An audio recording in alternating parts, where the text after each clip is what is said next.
to Sahih. I'm It was shaking. narrated. I'm shaking right now. I never knew that. You're shaking? Yeah, that's really bad. Glory to God. May God show you how filthy this religion is, and you're going to see how beautiful this is. Amen. It was narrated from Aisha that the Prophet married her when she was 6 years old.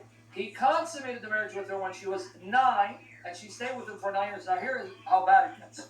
Not only did he marry her at 9, and she was playing with dolls. I'm going to show you she was playing with dolls. That's how young she was. But then he left her widow at 18, and the Quran says no one could marry any of his wives till they died. So he left this 18-year-old childless, without the possibility of ever marrying and have a family, and she lived for years later, all the way into her 50s and 60s. I have the exact age. And this is what he did to her. And this is from Bukhari and Muslim. Now, I'll show you where it says she was playing with dolls, but let me first go through this. The Prophet married Aisha when she was 6 years old and consummated marriage when she was 9.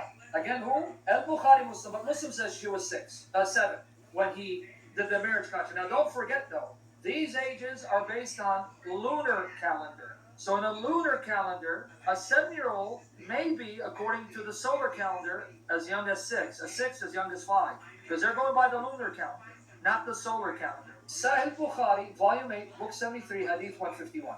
I used to play with dolls in the presence of the Prophet, and my girlfriends also used to play with me. This is how young she was. When Allah's messenger used to enter my dwelling place, they used to hide themselves. But the Prophet would call them to join and play with me. You see what a sick human being this guy is? Now, Islam forbids you to have images. So why was she allowed to have dolls with images on it? Here's why. They used to hide themselves, but the Prophet would call them to join and play with me.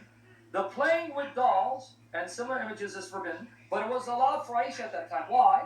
As she was a little girl, not yet reached the age of puberty. And where they're getting this from? Ibn Hajar al-Asqalani, the commentator of Fathul Bari, volume 13, page 143. Okay, sorry, I'm just speechless.